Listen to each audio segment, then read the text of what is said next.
So hello, good morning everybody. My name is Bronagh Mallon and I'm a local tour guide here in Mid Ulster and a member of Tour Guides NI. And today I'm going to show you my local area. I'm standing here on my home turf and behind me you'll see Lough Neagh, which is the biggest freshwater lake in the British Isles, home to the largest wild eel fishery in Europe. And behind that again you can see Slieve Galleon and the Spurren Mountains, split by the Glenshane Pass. So today we're going to visit the eel fishery and then we're going to visit the Spurrens to see the beautiful countryside. So today I'm just really going to give you a little taster of the treasures we have here in Mid Ulster.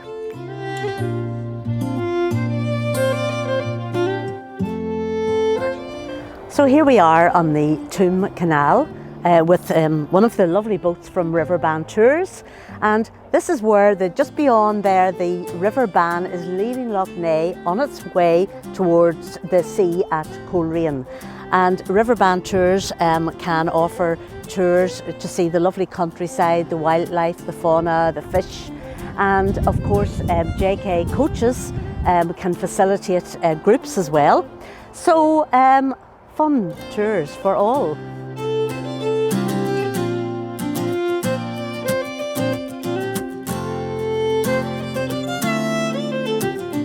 So welcome to the Lough Neagh Fishermen's Cooperative here on the edge of Lough Neagh. The cooperative here is committed to building and preserving a sustainable and viable future for the fishing community here around the shores of Lough Neagh. And in the visitor centre you can come and discover all the heritage of fishing, even the myths of the fishing on the loch, and in particular the fascinating lifestyle of the eel. And you can meet the fishermen. You might even get a taste of a little bit of smoked eel or dullahan or pollen that are all fished here in Lough Neagh. Right, well, here we are on the factory floor and Paul is just going to fish us out some of today's catch. So Paul, yes, can we have a look? These were caught this morning. Yeah, these are caught fresh this morning and those will be on European breakfast tables tomorrow morning. Oh, European breakfast tables, come on now. Yep. So what way do they eat them? They will go now over into Holland, be hot smoked and be nice and warm for breakfast tomorrow morning. So it's a real delicacy in Holland. Absolutely. Yeah. So would Holland be the major market? Yes, Holland will be the best market and the most craved for it when it comes to European. Yes, they really love it. So are they shipped live? Yeah, they're shipped the way you see them now and they'll arrive in the same conditions over in Holland. Right. Well, that's great. Personally, I love eels, but I'm not that fond of that bit of them there, seeing them like that, but I really love the taste of them. Yes. And we're hoping later on today to have a wee sample of smoked eel. Oh, best thing you can eat. Yes.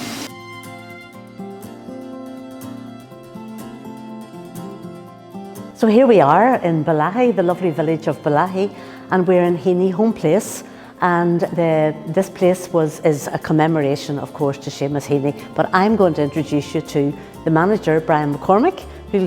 Brian, hopefully you'll tell us just a wee bit about the place. Yeah, well, thank you, Bronagh. Yes, you're here at Seamus Heaney Home Place, the building that celebrates the life and the work of, I think it's widely known as one of Ireland's greatest writers. Mm-hmm. And in our award-winning exhibition, we take people on an immersive journey through the life and work of the wonderful poet. Mm-hmm. And we do so through the poems themselves, yes. And people are afforded an opportunity to hear Seamus Heaney read those poems via our audio devices. And we find that becomes a very emotional experience for people to hear those words read by the poet in a building of this nature. And through the poems, people also have an opportunity to meet friends, family, neighbours and siblings that meant so much to him. And the area that he grew up in and lived in, and now where his final resting place is here in Bellaghy as well. One of the things that I loved myself was even seeing the school desk and the school bag and the pen. It's a very personal experience, and I think people also are very much taken by how authentic a person Seamus Heaney was, and we wish to reflect that within Home Place as well. And the warmth of welcome that they receive from the team here is something that's very, very important to us as well. Well, I can certainly vouch for that.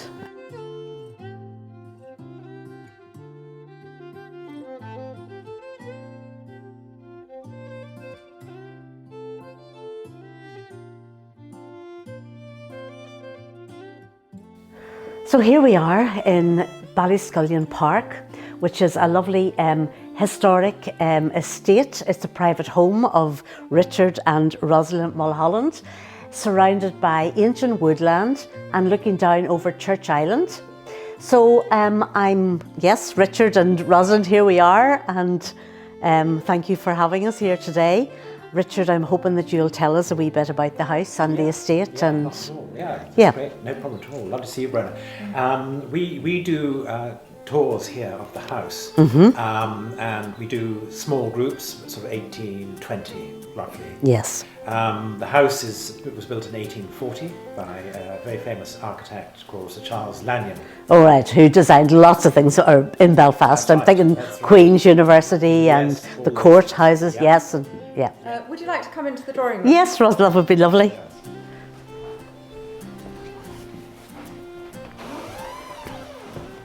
So Richard, what kind of services can you offer here for visitors? Well, we offer lunch. We do have tours come here, about 18 to 20 people. And we also offer very sort of smart dinners for people. So we'd have a full silver and candles and The works. Sort of thing. So they get an idea of what this house used to be like. Yes. And we also stay with them, so they're like guests of ours. Yes. So we chat and everything else. And then we would bring them in here, and I would give them a chat about the history of the family, our family. We were the biggest linen producers. Of course. So, we've had films here. We've had the Game of Thrones. Yes. So part of the Game of Thrones was filmed up in the old ruins. So what I do too also is tell them who are all these relations, funny looking people here, my various relations. This lady here, she is a cousin of mine, and Jane Austen is my 5th great aunt. Wow. So we have a lot of Jane Austen societies coming from around the world. So the history is very rich. It's very rich here. Yes. Very rich here, so we've got lots of things to do.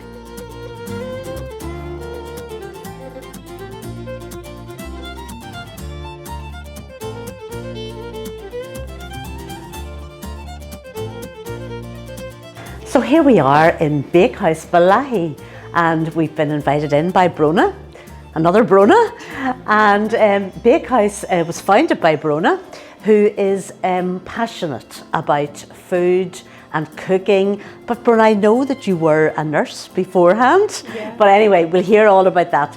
So anyway, here we are in Bronagh's lovely kitchen, and Bronagh, tell us a wee bit about your business.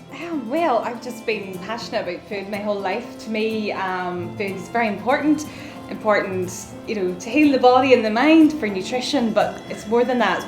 Food is an expression of love for me, and it's how I show love to my family and my friends, and it's just one of those things. It brings people together, and really... And the atmosphere that you've created here is beautiful. Like, I'm looking at the fire, Bronagh, it's just gorgeous to come in. Well, I try to create my granny's kitchen, that. It's just somewhere comfortable where people feel at ease. You see everything's kind of sitting out. It's not. Yes. It's not clinical. It is not. It's meant to be relaxed. Yes. And just make everyone feel, take a few hours out of their life. And even to come in through the back door and smell buns, Bronagh, buns. It's just lovely, and I can see have classes here, or what? Yeah, well, I do afternoon tea classes, so they are one of our biggest sellers at the minute. Yes. Well, obviously after our lockdown is lifted. Yeah, but I think you were doing afternoon tea boxes, weren't yes, you? we do them, yeah. So it's a 5-course afternoon tea box. We've got a cake course, we have a dessert course, cheese course, we have mini starter and scone course. So yeah, a cake can be a course. Okay. So yeah, afternoon tea boxes, and then our classes, we do afternoon tea classes. We come and you bake your own afternoon tea. We do foraging classes as well. One is called digging for gin. So we just go out into the hedges and we pick whatever berries are in season, and then we mix them in with sugar and gin, and that makes a And lovely then you don't drink it all, do you? No, but there's some there. Oh, look. So that's one that we did, that was October 20. So I like to keep it for a year to infuse. Okay. So you can see the berries there, it's slow berries. Right. You can put blackberries in it if you want as well. Okay. Raspberries, whatever you have. So it's good fun. And So you could have a group of people who will go out and forage Yes. and come back and Yes. prepare. So we do bread classes, the soda bread on the griddle over the fire. So would you like me to show you the griddle? Yes. So this would be the traditional way that the soda farls were baked. So we have got the turf fire here. And is this the way your granny would have done it herself? Granny would have done it, you know. And then we click on our griddle and we put our soda farls on, and we're going to slide that in over the fire. And then just leave it. Yep. So Keep a wee eye on it. A nice low heat, so and the smell of the bread cooking And the turf. Yes. So this afternoon's recipe is going to be soda farls. So it's a lovely traditional bread that we would eat in Northern Ireland a lot, and it's so easy to make. We literally have in the bowl some plain flour, and to that we're going to add a teaspoon of salt.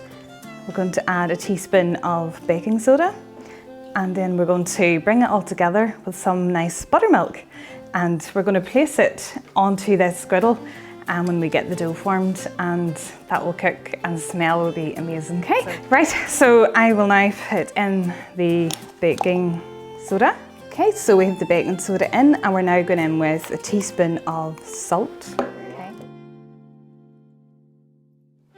Okay, so we have got in the bowl our plain flour, our salt and our baking soda. So baking is all about a chemical reaction. So what's going to happen is the alkaline in the baking soda is going to combine with the acid in the buttermilk, the lactic acid, and that's going to create bubbles of carbon dioxide in the presence of heat and moisture, and that's going to make your bread rise. So it's all about getting the chemistry right. Okay, so just going to mix the dry ingredients together. Okay, so now we're going to add the buttermilk to the dry ingredients.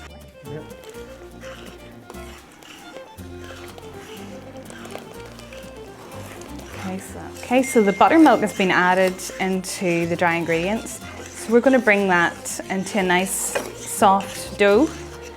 Okay, so I like to get it started with a knife and then finish it off with my hands, bring it all together. Okay, so now I'm going to bring it together with my hands, and if I need to add a bit more buttermilk at this stage, I will do. We're literally bringing it together very gently. So soda bread it's a nice soft bread, and we don't want to overwork the gluten. So we just want to give it the suggestion of creating a dough and just allowing it to let the ingredients. Okay, so I'm just literally going to transfer it onto the board now. And a bit of, just dust it with some flour. Okay, and then we just form it into a nice round. Okay. All right, so we've made a roundish shape there, and then we're now going to transfer it onto a floured board, so onto a floured griddle rather. So, all right. Okay. And now I'm going to transfer it. So,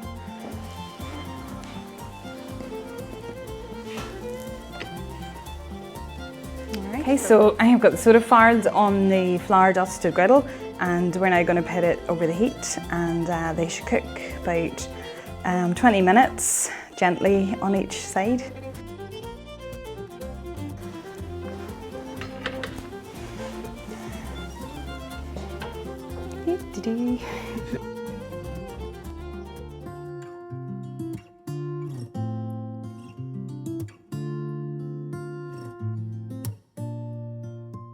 So here we are at the Dark Sky Park and Observatory, and Mary, hello, this is Mary McKeown, who has it was Mary's vision that created this place, and it is one of the treasures of Mid Ulster today. Bronagh, thank you very much. So Mary, I want you to tell us a wee bit about the place. Well, Bronagh, welcome to Northern Ireland's first Dark Sky Park. And the name Alm comes from our Ugham standing stones, which can be found in Dava Forest as part of our archaeology walk. All right. It also represents Beckmore stone circles. And as you can see, the shape of the M represents the beautiful Spurn Mountains. Of course. So this experience has been developed over the last 10 years. Right. And it's my privilege to welcome you here today, Bronagh, and give you a wee snippet of Well, what we have that's to offer. exactly what we want. We want to give our the people who are looking on to this an idea of what they can do, the experience that they're going to have by coming here. And I know it's fantastic.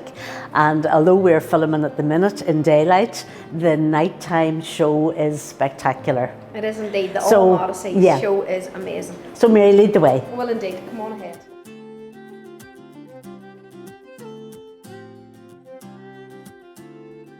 So, Bronagh, you Yes. may ask, where has this all come from, and Yes. why are we at Dark Sky Park? Okay.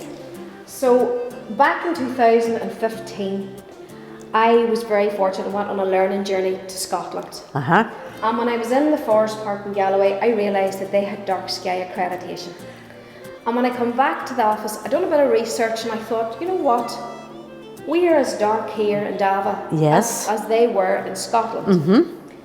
And I spoke to my friends that worked then in Armagh Planetarium and Observatory, and we put up sky quality meter readers, which we do still have, and we measured the darkness of the sky. And the results were phenomenal. We were as dark as Galloway, we were as dark as any other dark sky. And this across is the one world. of the, I think, there are 73, is that right? No, we're actually the 77th. You're the 78th. Dark Skies Park. There you go. And the Grand Canyon is the 77th. Well, so that'll there. put some context. Yes. So, Bronagh, I would like to bring you over Yes. to Beckmore Stone Circles. The Beckmore stone circles. It is indeed, Bronagh, and you may ask, why are we here? We believe this is our first observatory, and I would suggest that you stop off here. Any tour group, before it gets dark, to come round to the observatory, stop off here, and the tour guide will lead the group into the stone circles. They are so unique and iconic because they have got 3 sets of circles Okay. and alignments that are believed to go towards the summer solstice and winter solstice. Okay.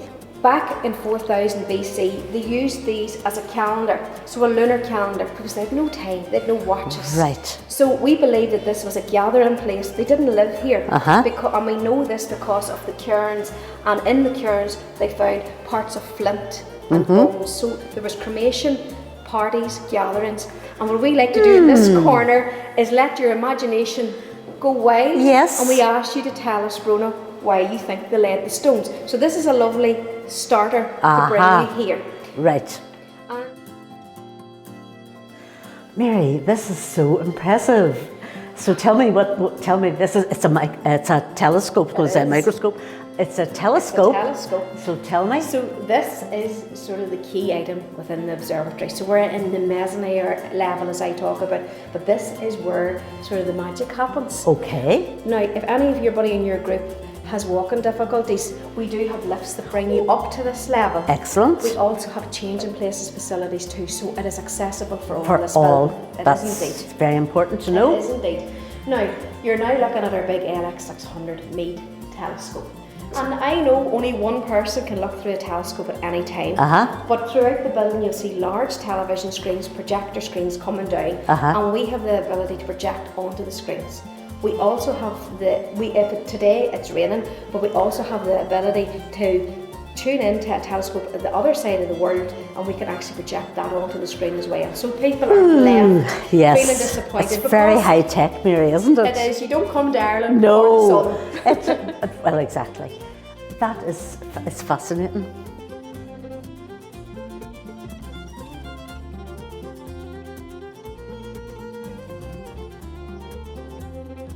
So here I am on the Glenshane Pass at Glenshane Country Farm, meeting Jamesy McCloy, who is a fourth generation sheep farmer and shepherd. And Jamesy is going to tell us a little bit about the experience that visitors get or have when they visit here. Jamesy, the setting is absolutely beautiful, and I've just seen the dogs. So tell me, the sheepdogs. So tell us a wee bit about what sort of experience your visitors have when they come here. Well, thanks for calling past. It's always great to see anybody coming up to the farm to share what we do here.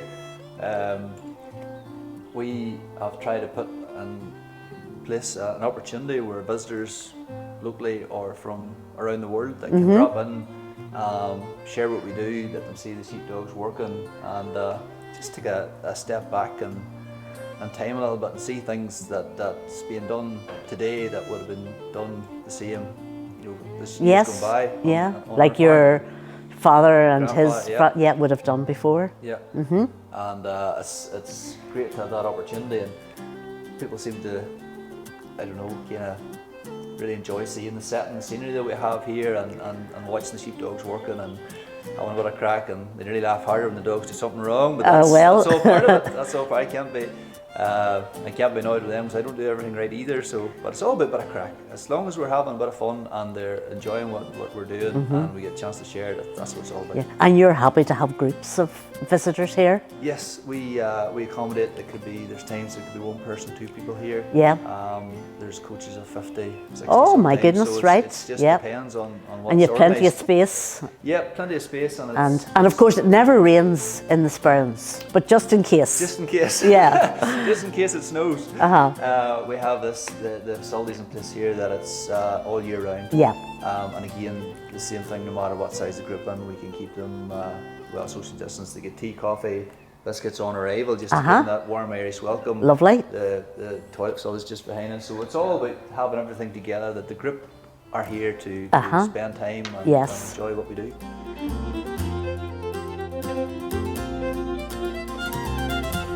So this is Swatra, and we're at Friel's Bar. It's a very historic pub, and I have to say that a day out ends very nicely with a beautiful meal in hospitable and historic surroundings. So I'm going to bring you in now, and we're going to meet Dermot, who's going to tell us what Friel's has to offer. Hello, Dermot. How are you? Are you well, Bronagh? Yes, Dermot, it's lovely to be here, and I'm just looking here at this lovely mosaic on the floor, but I know you're going to tell us about it. Okay. I'd like you to tell us a wee bit, a whole lot, about the pub here and about your connections to it. Okay, well, we're a fifth generation family run bar and restaurant here, and this wee mosaic here, as you quite rightly mentioned, tells the story of Friel's. Firstly, the tonic representing Dr. Mooney. The Mercer's Company put Dr. Mooney and his wife Rose in here in 1837, and it was a doctor's dispensary and surgery. And then when the famine on Gorta Moor happened in 1845-46, it was used as a soup kitchen in the Irish famine, and it fed up to about 300 people daily. And the fiddle represents we're big into our Irish music and live music. We like our sport in this area, our hurling and our football. And the 5th of September, the wee stamp represents my great-grandfather, the date he bought the pub. Right, okay. So that's very... 1903. So Dermot, would you show us, give us a wee... Certainly. A wee little...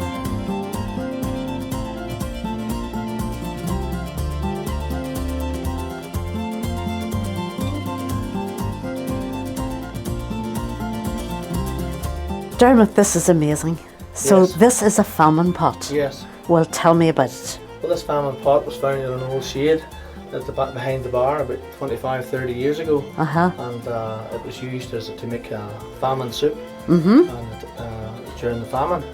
And a soup would have been popular around these parts at that time would be a nettle soup and herbs. And nettle, so it's just really whatever was grown was that growing they could. about. Yep. Occasionally, if I got to a local butcher, people got like gratin soup there. They maybe got a shin of beef or something like that there. But basically, whatever was available, and then it was cooked off. And this is the old post office here Right. of the building, and this window here is where they serve the soup. Oh, out really? through, So this is the old, obviously it's the old, Yes. the old part of the building.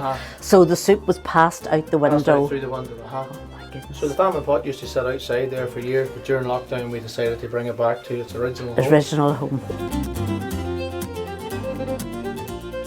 Great, Dermot, so tell us the story. This is the story of a guy called Mick McAtanley, and he was born in the mid-1800s, and he was a poet, adventurer, traveller, and he spent 47 years in 31 different states in America. Okay. Okay, and after the Great Depression in the States, he came back home to Ireland, and he lived in a wee hen house just outside the village there. Like a wee toady house. So Yes, a wee toady house, and the local people got together. He had no money or no pension. And they run a bit of a barn dance, and they called the Money Sharvin Ball, and they raised money and bought Mick a hen house. The Money Sharvin Ball. Yes. Okay. And basically, Mick wrote a lot of poetry and poems about America, the lakes of Michigan and Minnesota, and Yes. he worked in the steamboats. And look, he said he was in every state in America except the state of Grace.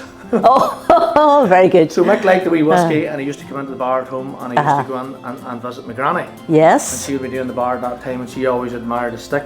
I know, and the stick's amazing, isn't So it? when he passed away on Holy Saturday night, 1946, a couple of days after the funeral, a gentleman came into the bar and gave that to my grandmother. And it just sort of tells the story about his life. So the fist represents St Patrick taking the snake from Ireland, Okay. and he spent a short time in England, the English Rose, and he worked in the boats in Ayr, Scotland, in the Scottish Thistle, and this here's Carrickfergus Castle. Oh, right. Okay, all those turrets. He carved this stick, the turrets. An American told me it was very like the turrets of San Quentin Jail. That's where Oh, I wonder was he there too? he was actually. That's where he Was actually he? did carve that stick in Oh, San right. Quentin Jail in Okay. California. Okay, I don't know. He was a bit of a boyo, Mick, a bit of a rascal. There's the Red Hand of Ulster, Sure. the Irish Shamrock, Rock. and the skull and crossbones represents the journey he had on the boat to America. Oh, Okay.